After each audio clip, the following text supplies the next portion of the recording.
Bonjour à tous, je suis ravie de vous retrouver suite du zapping ce vendredi d'Aviron Actu pour 2024 avec toute la vie de notre belle commune retranscrite en vidéo.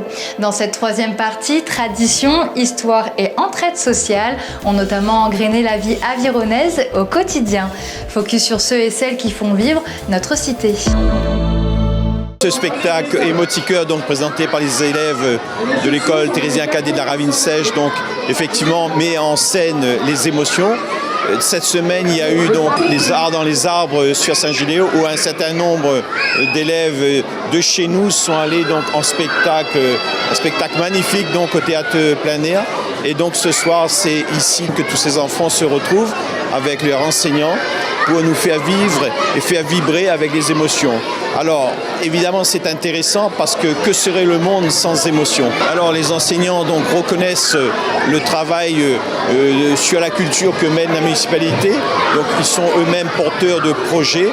C'est une véritable reconnaissance pour nos équipes, aussi bien donc les techniciens qui travaillent tous les jours, les agents qui travaillent au service culturel, mais aussi les élus qui portent un projet de territoire où la culture a toute sa place.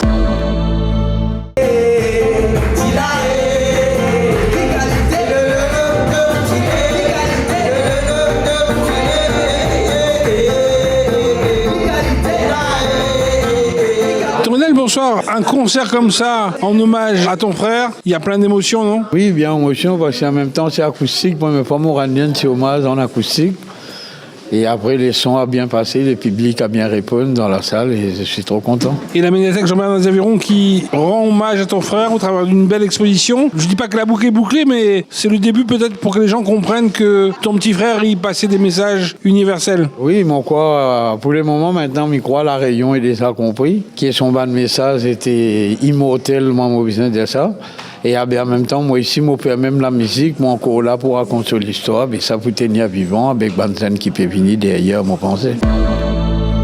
Ça fait déjà 2 ans que je porte ce projet-là et aujourd'hui c'est une réussite et c'est un accomplissement vraiment pour moi en fait. Et les enfants ont bien voulu jouer le jeu, j'ai 2 parents bénévoles qui ont bien voulu aussi participer et franchement merci beaucoup. Et oui, il faut bien garder la culture réunionnaise ancrée on va dire, ça fait partie de notre patrimoine et intégrer quand même une chanson française, 2 chansons françaises dedans.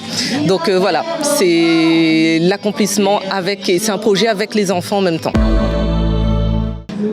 L'ambiance, les gaillards, surtout, il fait frais et de mon la tenière et l'a écouté. Et c'est pour ça que je passé un message et pour dire comme ça que ce que grand monde la donne à moi et je partage ça avec eux. Et après, comme je dis aussi un secret de famille, mettez sur percussionniste, la fait le tour du monde, tout ça, mettez sur percussionniste et je n'arrive pas à chanter. Même si tout ce bon album, je n'arrive pas à chanter parce que mon voix n'était pas clean, tout ça. Et quand il est parti, et ma rêve Ali, il a appris à chanter. Il a dit comme ça, il dit, pourtant mon cheveu était court, il dit, ça vient un jour que il aura gros cheveux, il a dit, un jour qu'on monte sur scène, tout le monde est là, et puis imagine moi. Est-ce que peut-être Satiman sera peut-être là pour le 20 décembre aux Avirons? C'est une surprise. Il va falloir nous discuter avec lui, mais ce sera une surprise aussi, d'accord? Voilà. Et là, comment on voit l'ambiance aux Avirons? Voilà, commence bien à chauffer. C'est chaud à soir. 21 juin, 22 juin, à nous on commence depuis le 19 au Tevlav. Franchement, gaillard l'ambiance, jusqu'à ce soir, je t'y vois même. Un dernier petit mot pour les Avironnais, juste pour les Avironnais. Que pour les Avironnais, vous direz quoi? Mieux vous toutes. Et où? Que pour les Avironnais, vous direz quoi? Ah, moi, c'est mieux vous toutes. Comment on sent l'ambiance aux Avirons?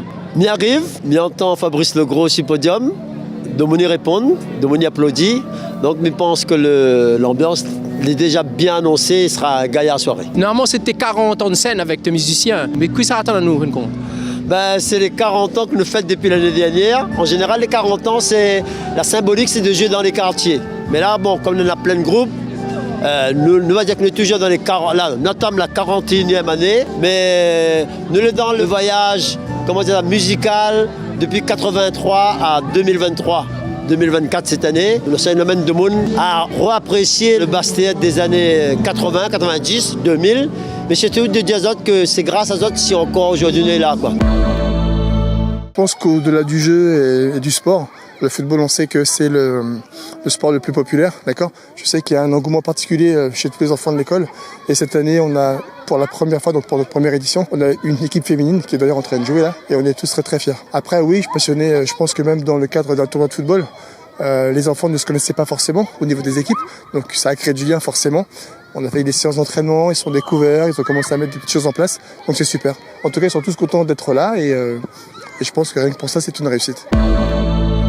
Les bancs de l'amitié, ça sert à avoir des amis, se faire des amis, même plus, des amoureux. On a fait ça pour faire ressentir la joie dans l'école. Joie dans l'école, amitié, amour. Et toi, pour toi, Noah, ça caractérise quoi un banc de l'amitié? Banc de l'amitié, c'est comme une classe où tout le monde se rejoignait pour dire ce qu'il avait à dire aux autres, de bien, de mal, pour parler et discuter chacun notre tour. Alors au niveau du CME, vous avez réfléchi comment à tout ça? C'était en fait pour faire les votes. On avait fait plusieurs idées et les CM2, donc sa classe, ils ont trouvé des idées. La sophrologie, en fait, c'est une manière de vivre, on va dire, de mettre dans ce quotidien plus de conscience dans tout ce qu'on vit, qu'on fait et qu'on ressent, pour pouvoir, en fait, être plus en accord avec les décisions qu'on prend et qu'on se laisse pas envahir par le stress, par exemple. L'apport de la sophrologie dans cette pièce de théâtre-là, pour venir en aide à tous les participants, ça va être surtout pour aider à la gestion de ces émotions, pour ne pas se laisser envahir par les émotions. Il s'agit pas forcément de les mettre entre parenthèses et de les mettre de côté, mais c'est au contraire, quand les émotions arrivent, on arrive à faire avec, mais surtout à les apaiser pour pouvoir en fait faire ce qu'on a à faire, porter le message qu'on a envie de porter et pour que on perde pas ses moyens en fait. J'ai pas d'autres mots en fait, c'était trop bien. Et comment t'as trouvé? Joli? Est-ce que ça t'a pas fait voyager? C'était magnifique, plein d'art, on va dire, voilà. Plein de couleurs. Voilà, exactement.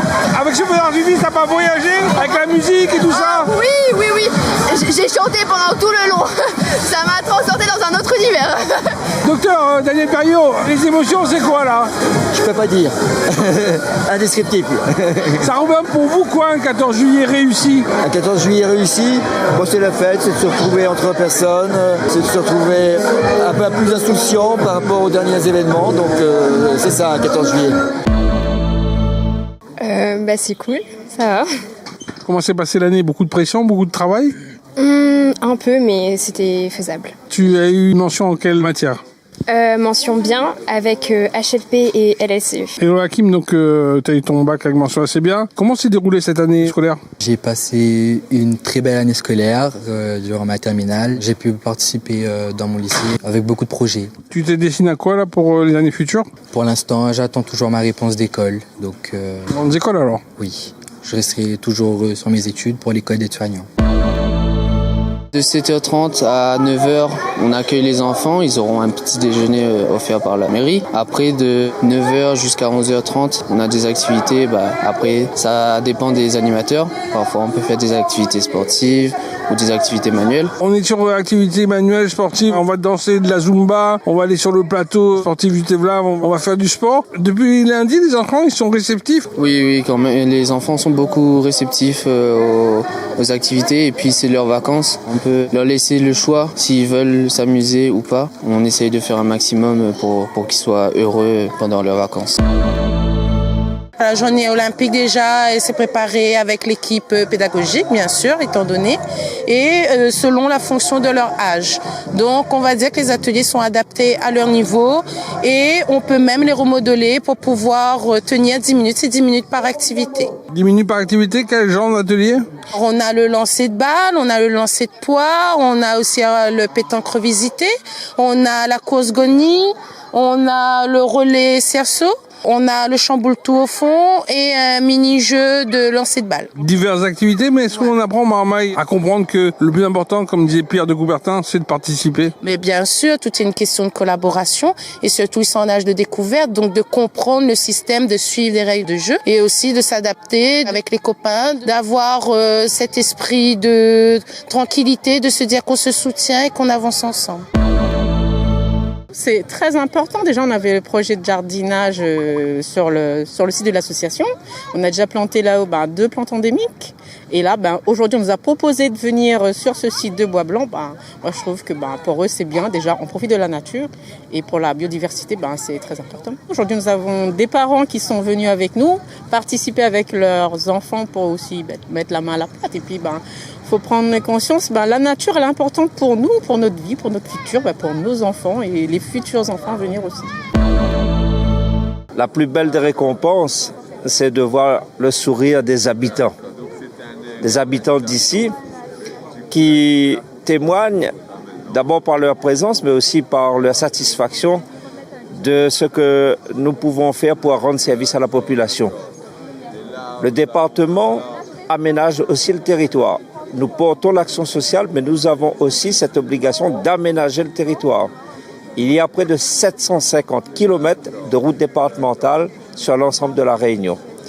Et on l'entretient, on l'aménage, sans oublier cette part d'histoire que portent les routes départementales. Parce que ici, quand on refait le pont Banane,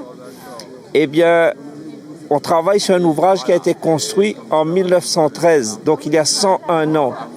Et donc les routes départementales sont aussi, je dirais, une part du patrimoine historique de la Réunion qu'on se doit de préserver et de valoriser. Donc ici, je suis content parce qu'on a réalisé un bel ouvrage qui rend service aux habitants, aux usagers de la route, qui témoigne d'un passé riche, patrimonial, et qui servira aux générations futures. Je suis donc dans vos murs depuis aujourd'hui jusqu'au 28 août, ou bien en personne, ou bien par l'intermédiaire d'un registre d'enquête publique. Vous pouvez consulter le dossier relatif au projet de révision du plan local d'urbanisme actuel en mairie, aux avirons même, ou bien au TEVLAV, la Maison France Service. Mon rôle est le suivant. J'ai été désignée par le président du tribunal administratif de Saint-Denis. Je figure sur une liste d'aptitudes départementales pour donc assurer cette mission d'enquête publique et en totale indépendance et en totale, je dirais, sans aucune implication de quelque manière que ce soit, notamment auprès des services de la commune des Avirons qui assurent en revanche une logistique qui est parfaitement organisée, ce que je salue. Ce que je voulais voir avec monsieur le maire, c'était les perspectives du territoire et puis à quel point, comment la commune évoluait et donc comment la gendarmerie devrait à l'avenir accompagner l'évolution de la commune. Qu'est-ce que vous en avez retiré de cette visite ? J'ai retiré de cette visite le sentiment des Avirons comme étant une commune dynamique avec énormément de projets, énormément d'enjeux pour l'avenir dans un cadre qui est urbain certes mais pas trop, et en tout cas un cadre naturel magnifique, notamment sur les hauts, avec des enjeux forts de biodiversité mais également de développement humain, économique et touristique aussi. Et donc de tout ça il y a derrière pour moi en tant que patron de la gendarmerie un besoin de compréhension et d'accompagnement des projets et des ambitions de l'équipe municipale pour son territoire. Le samedi 3 août 2024, il s'est passé un grand événement pour toi. Oui. Tu es devenue Miss Earth Réunion 2024. Ça s'est passé du côté du domaine Paul et Virginie à Saint-Paul. Oui. Tu peux nous en dire plus sur cette soirée ? Alors c'était une soirée mémorable, donc j'ai eu l'honneur, comme vous venez de le dire, d'être élue Miss Earth Réunion. Donc pour vous expliquer le contexte, Miss Earth Réunion en fait c'est un concours de beauté qui donne la parole aux jeunes femmes engagées sur l'environnement. Donc c'est intéressant de passer par le monde des Miss justement pour défendre cette cause importante qui est l'écologie. Une très grande satisfaction, le chantier est engagé comme vous pouvez le constater.